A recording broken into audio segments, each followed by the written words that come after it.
So after hearing this revealing talk on the hypersocial, I'm now very happy to introduce our next speaker, Matteo Pasquinelli. Matteo Pasquinelli is professor in media philosophy at the Karlsruhe University of Arts and Design, where he is coordinating the research group on artificial intelligence and media philosophy, KIM. His research focuses on the intersections of cognitive sciences, digital economy, and machine intelligence. He has published an impressive number of articles that have been translated into many languages. In 2015, Matteo Pasquinelli edited the important anthology, Allies of Your Mind, Augmented Intelligence and Its Traumas with Maison Press. For Verso Books, he is currently preparing a monograph provisionally titled The Eye of the Matter, Capital as Computation and Cognition. Matteo Pasquinelli, we are happy to have you here in Frankfurt and wish to share with us your thoughts on tools, numbers, machines and algorithms, a social history of artificial intelligence. We're welcome. Okay, I would like to thank once again Suzanne. It's great to see you after a few years. We lost the connection. And I want to thank also Julia and Anna for organizing my participation. What I would like to do with you, considering that it's Sunday afternoon, it's like a bit of histories or telling stories about something very complicated that is artificial intelligence. My idea to share with you is very simple. There are a lot of narratives today that describe AI as a sort of kind of starship alien intelligence algorithm landing on planet Earth. With you, I would like to show that actually all this narrative that put technology as something alien from us or something that indeed is indeed coming from the sky, is given a sort of gift from the gods, they're wrong. The endoskeleton of this technology and the endoskeleton of AI specifically is us, is the social body, is our labor, our production, our ideas, our bodies, and so on. I would like to start indeed with this ritual. This is very ancient, 30,000 years ago, even more, I guess. It's the story of, it's the fascinating myth of cosmogenesis from the ancient Vedas, where it's said that the god Prajapati is shattered into pieces by the act of creating the universe. So after the birth of the world, the supreme god is found dismembered, unstrung, undone. In the corresponding Agnikayana ritual, Hindu devotees symbolically recompose the fragmented body of the god by building a fire altar according to an elaborate geometrical and mathematical plan.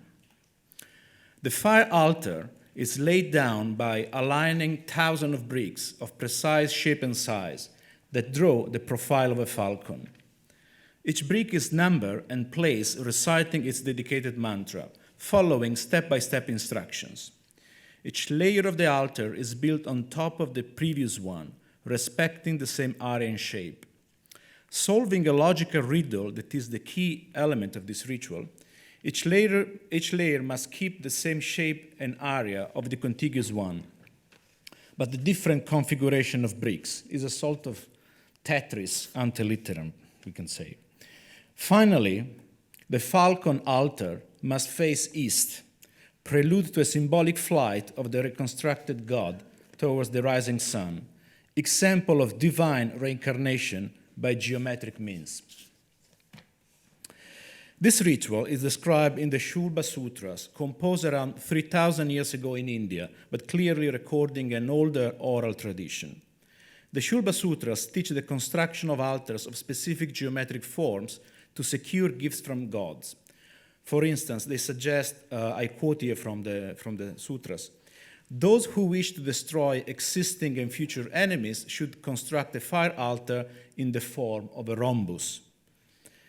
In his studies of Vedic mathematics, the Italian mathematician Paolo Zellini has discovered that the Agnikayana ritual was used to transmit technique of geometrical approximation and incremental growth, namely algorithmic technique, comparable to the modern calculus of Leibniz and Newton.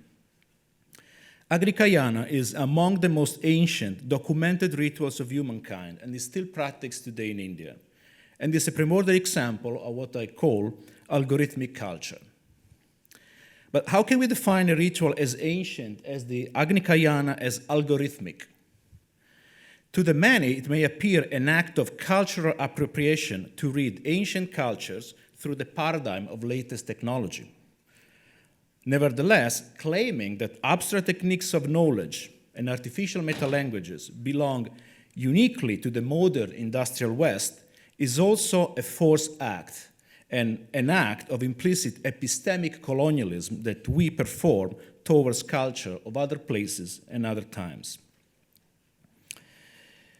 The French mathematician Jean-Luc Chabert has noted that algorithms have been around since the beginning of time and existed well before a special word have been coined to describe them. Algorithms are simply a set of step-by-step instruction to be carried out quite mechanically, so to achieve some desired results. But algorithms, he continues, are not confined to mathematics. The Babylonians used them for deciding points of law. Latin teachers used them to get the grammar right, and they have been used in all culture for predicting the future, for deciding medical treatment, or for preparing food. So therefore, we speak of recipes, rules, techniques, processes, procedures, methods, using the same word to apply to different situations. The Chinese, for example, use the word shu, meaning rule, process, or stratagem, both for mathematics and martial arts. So in the end, the term algorithm has come to mean any process of systematic calculation that is a process that could be carried out automatically. Today, principally because of the influence of computing, the idea of finiteness has entered into the meaning of algorithm as an essential element, distinguishing the algorithm from vaguer notions such as process, method, or technique. So it's clear that the algorithm in this reading is not the most recent and abstract computer technology, but among the most ancient and concrete cultural techniques. One that is more ancient than many tools and machines that the human mind has designed.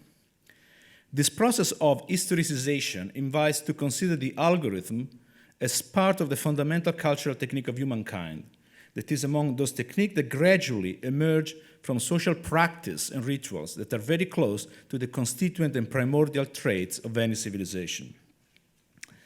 Mathematics is often cited as a cultural technique as well, that emerge itself also from social practices rather than theoretical speculation. Because one of the problems that historians have is like the fact that mathematics was not found one day on this planet, but emerged gradually. In a canonical passage of the German debate on Kulturtechniken, Thomas Marko writes, "Cultural techniques, such as writing, reading, painting, counting, making music, are always older than the concepts that are generated from them. People wrote long before they conceptualized writing or alphabets. Millennia passed before pictures and statues gave rise to the concept of the image. And until today, people sing or make music without knowing anything about tones or musical notation system. Counting, too, is older than the notion of numbers." In a similar way, the historian of science, Laurent Daston, argues that our oldest evidence for writing system, for example, from ancient Mesopotamia and the Mediterranean, suggests that alphabets are parasitic upon numerals.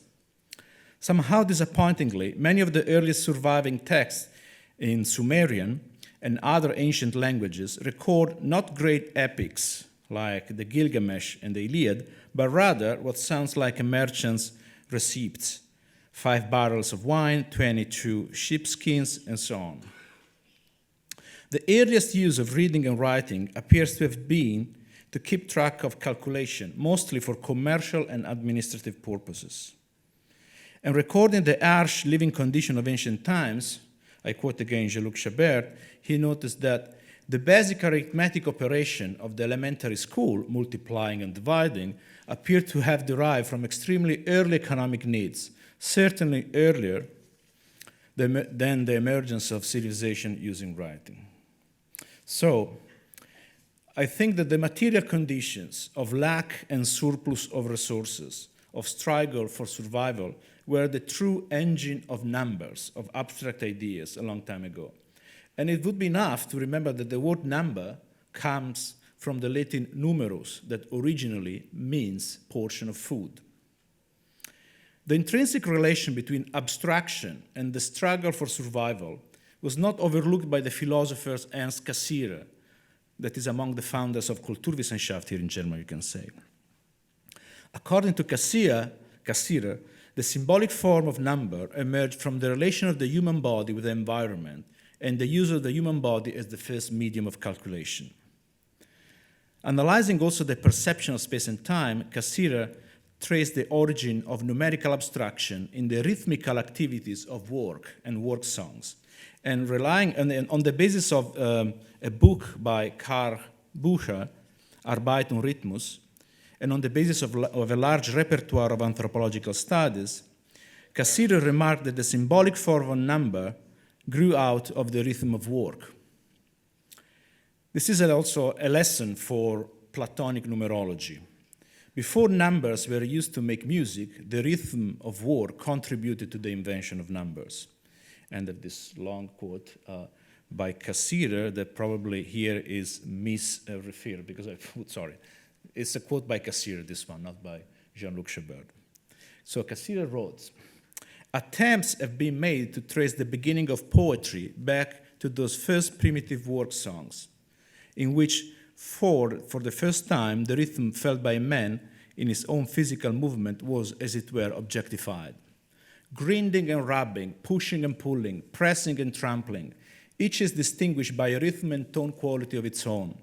In all the vast variety of work songs, in the songs of spinners and weavers, threshers and oarsmen, millers and bakers, we can still hear with a certain immediacy how a specific rhythmic sense, determined by the character of the task, can only subsist and enter into the work if it is at the same time objectified in sound.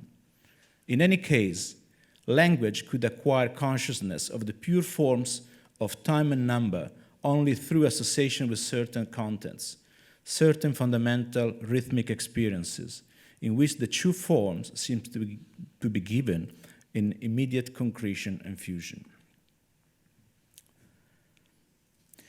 Before the consolidation of mathematics and geometry, ancient civilizations were already large machines of social segmentation that mark human bodies and territories with abstraction that remain and will continue to remain operative for millennia.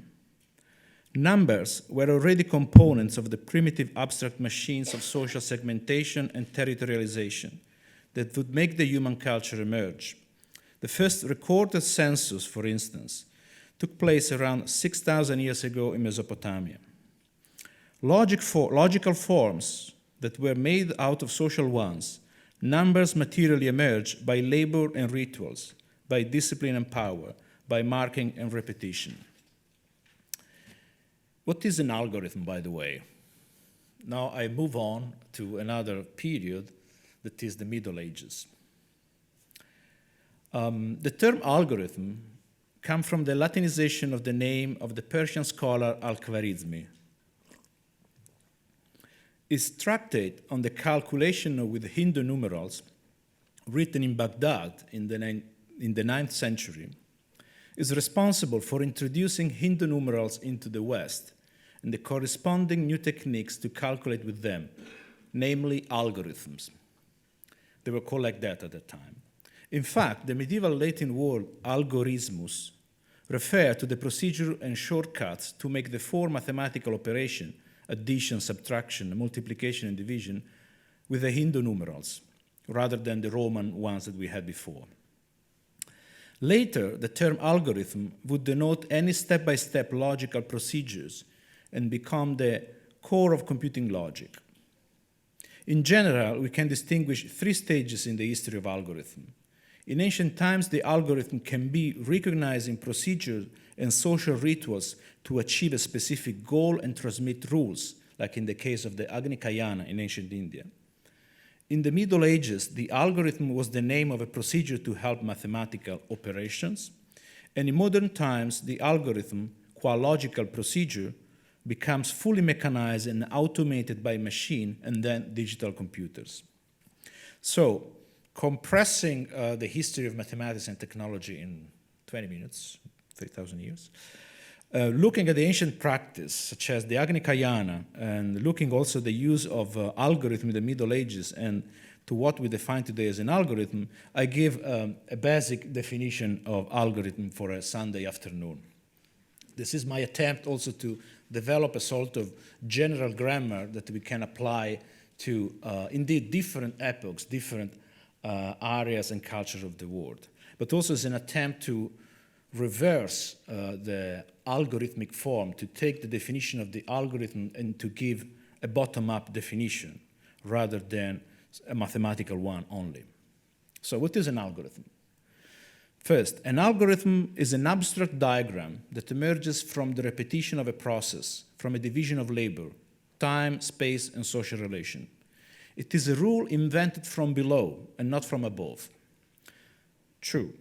An algorithm is the division of this process into finite steps in order to perform and control it in an efficient way. 3, an algorithm is a solution to a problem, an invention that bootstraps behind the constraint of the situation. Any algorithm is a trick, it is an invention. And 4, last but not least, the most important aspect, any algorithm is an economic process. It must employ the least amount of resources in terms of space, time, and energy, adapting to the limits of the situation. Today, because of the rise of AI, there is a tendency to perceive algorithm as an application or imposition of abstract mathematical ideas upon word data. On the contrary, the genealogy of the algorithm shows that its form has emerged from material practices, from a mundane division of space, time, labor, and social relations. Ritual procedures, social routines, and the organization of space and time are the source of algorithms.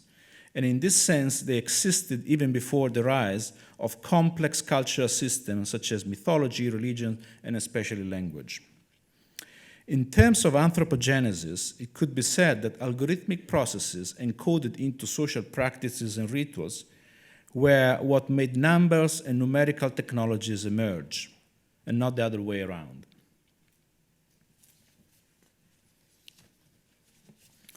So slowly we approach the modern times.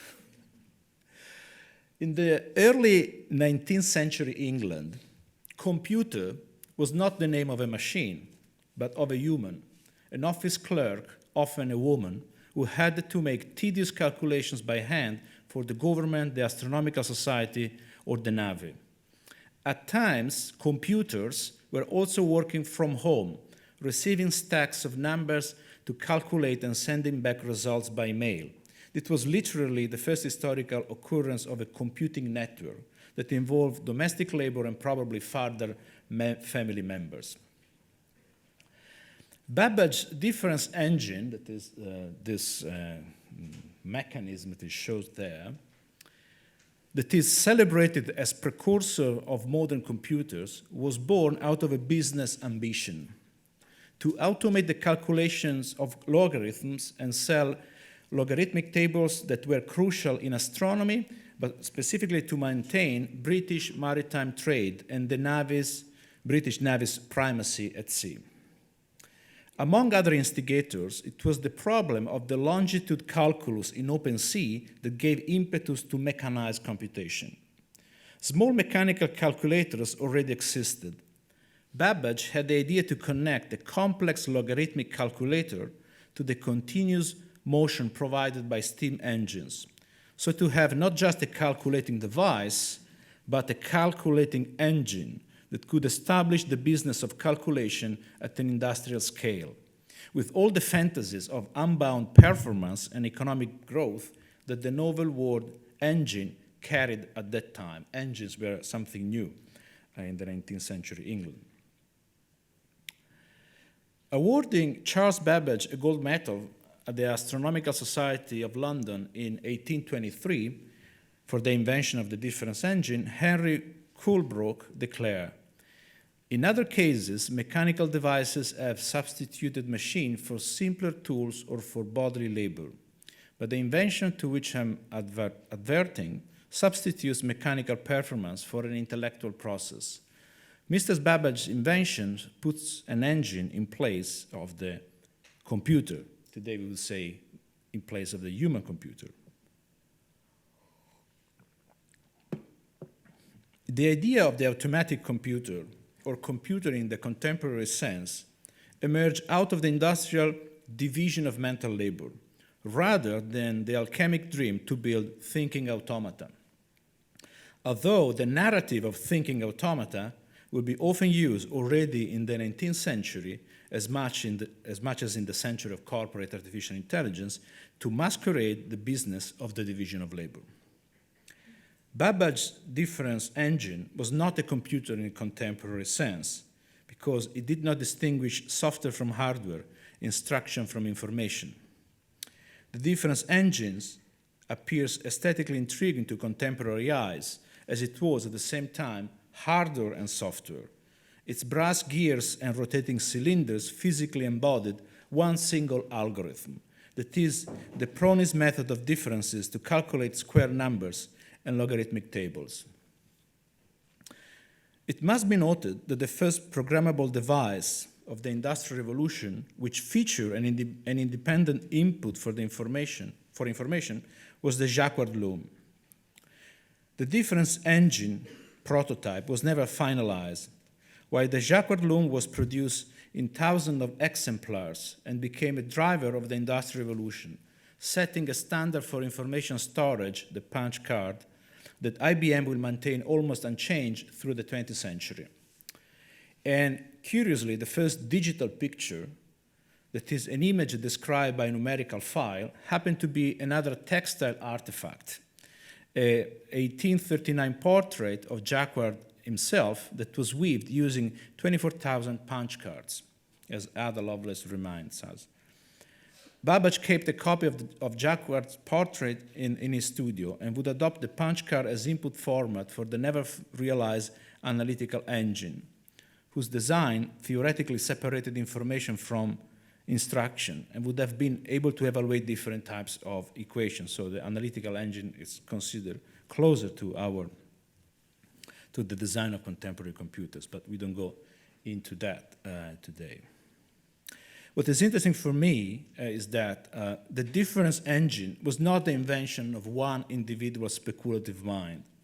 Simon Scheffer has reconstructed the social cartography of the places of intelligence across London and England that helped Babbage in his experiments of mechanical computation, and that were ultimately the source of his machine intelligence. Scheffer has remarked that Babbage had a more intimate relation with the industrial workshop as locus of knowledge than with universities that maintained at the time quite conservative and notional curricula. Whereas hagiography still depicts him as a solitary genius, Babbage was deeply engaged in the milieu of the Industrial Revolution and in the shaping of the emerging discipline of political economy, so to author one of the most quoted manuals of the time, that is on the economy of machinery and manufacturers, that was published in 1832.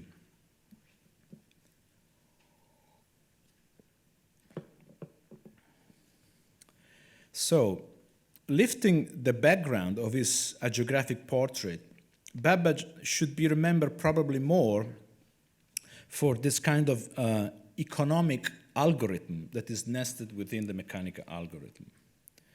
Babbage's principle for the design of calculating machines confirmed theoretically what is known historically, that computation emerged from the logic of the division of labor rather than imitating the logic of the human mind. The story that I'm trying to make here is the fact that indeed the idea of computation, idea of automated computation, was born out of a theory of machine developed by Smith, Babbage himself, and then adopted by Marx also. And this theory of the machine says that a machine comes to replace a previous division of labor, a previous division of social relations, and so on. So the machine is a sort of concretion, metallic or whatever is the matter that grows, that takes place, that replaces abstract relation, abstract social relation, or the abstract organization. This is the genealogy of modern computation. So, the process that made computation abstract, as we perceive computation today, and the achievement of speculative mind is a political and ideological process that we have to deconstruct. The myth of intelligent machines was already vivid in the 19th century. You probably know the story of the mechanical Turk, the automaton that was used to beat human chess players in its tour of the 19th century Europe. Of course, the trick of this apparatus was a vacant room where a small man could sit and control the chessboard. But this vacant room has been taken as a metaphor of the ideological superstructure of an industrial capitalism that was happy to render the working class as much as invisible as possible. The mechanisms of computational ideology have been brilliantly summarized by Schaeffer in this way. To make machines look intelligent, it was necessary that the source of their power, the labor force which surrounded and ran them, be rendered invisible. In Babbage's vision, the calculating engines were also tools for the measurement, discipline, and surveillance of labor.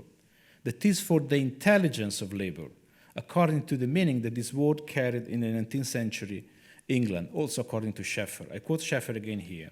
He said, in early 19th century Britain, the word intelligence simultaneously embodied the growing system of social surveillance and the emerging mechanization of natural philosophies of the mind. So we can say that machine intelligence, also in the sense of the artificial intelligence of the 20th century, incorporates and replaces the eye of the factory's master and become the medium to discipline workers across the whole society. The regime of visibility towards the factory's boss is peculiar to the regime of political invisibility towards the workers. Today's artificial intelligence is also the industrial result of the political process of invisibilization of mental labor. That the division of labor, rather than abstract mathematics, is the inventor of automated computation is confirmed by the opening of Babbage's book from 1832 that I mentioned before. He writes in the very first lines, the present volume may be considered as one of the consequences that have resulted from the calculating engine, the construction of which have been so long superintending. This is for me the historical evidence that, as the highest form of the division of labor, computation watched over the unfolding of industrial capitalism since its very outset. So computation is not a product of the latest development of industrial capitalism. Babbage tries to convince the reader here that the first manual ever published on the management of industrial production was inspired by the project of a calculating engine. A good historian would scrutinize Babbage's automythography and wonder if it was actually worker resistance and organization to prompt the invention of new apparatuses to discipline them, and to urge Babbage, the godfather of computation, to set out a journey into the furnaces of the industrial Europe.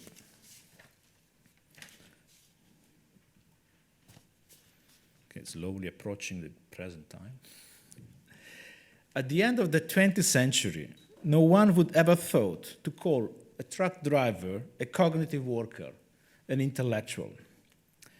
At the beginning of the 21st century, the use of machine learning in developing self-driving cars has imposed a new understanding of manual skill, such as driving, revealing how the most valuable component of work, generally speaking, has never been merely manual, but also social and cognitive. What kind of work do drivers perform? Which human task is artificial intelligence coming to record with its sensors, imitate with its statistical models, and replace with automation? The industrial project to automate driving has made clear, more than 1,000 books of political economy, that the labor of driving is a conscious activity following codified rules and spontaneous social convention. However, if the skill of driving can be translated into an algorithm, it is also because driving has a logical and inferential structure.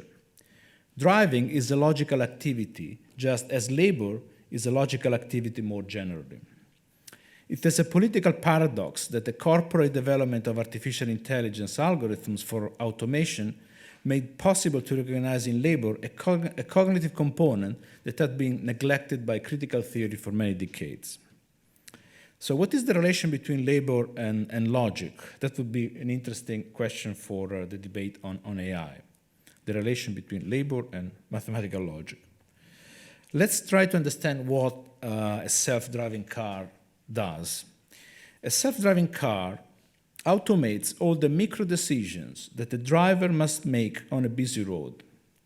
Its artificial neural networks learn, that is, imitate and copy the human correlation between the visual perception of the road space and the mechanical action of vehicle control, steering, accelerating, stopping, and the ethical decisions that have to be taken in a matter of milliseconds to protect people inside and outside the vehicle. It becomes clear that the job of driving requires high cognitive skills that cannot be left to improvisation and instinct, but also they imply quick decision-making and problem-solving that are possible thanks to habit and training that are not completely conscious, but are sedimented unconscious in our body. So driving, at the end, remains essentially a social activity, which follows both codified rules and spontaneous ones, including a tacit cultural code that any driver must subscribe to. It has been said many times that driving in Mumbai is not the same as driving in Frankfurt.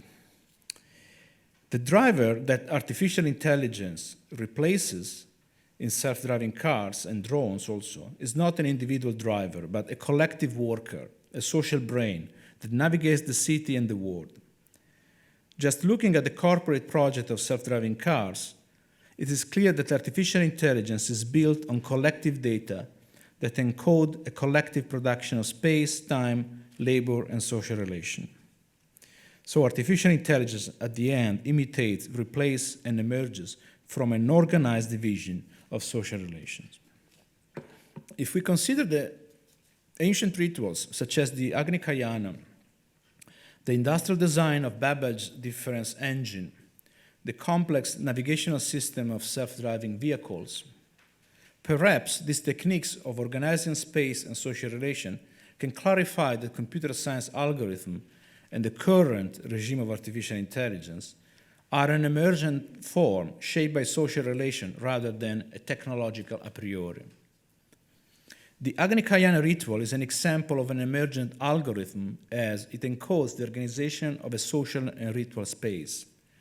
The difference engine is also an emergent algorithm that encodes a division of space, time, and labor, specifically the one of a large bureau for hand calculation.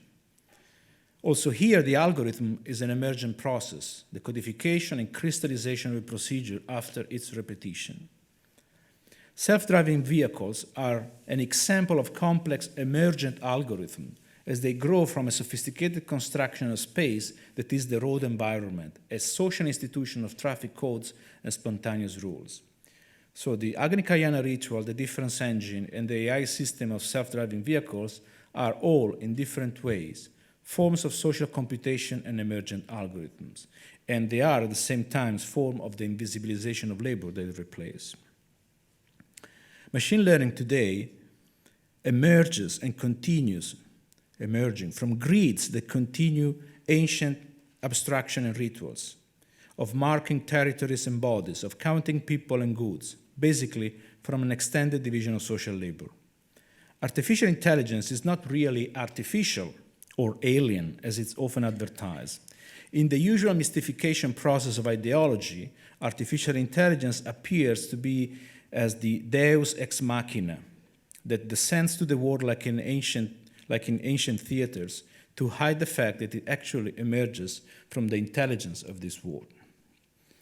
What people call AI is actually a long historical process of crystallization of collective behavior, personal data, individual labor into privatized algorithms that are used for the automation of complex tasks today, from driving to translation, from object recognition to music composition.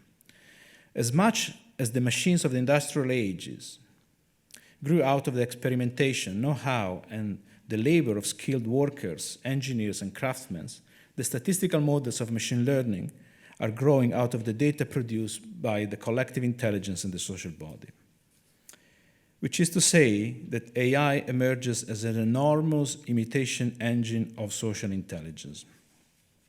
My last philosophical question is, what is then the relation between artificial intelligence and human intelligence?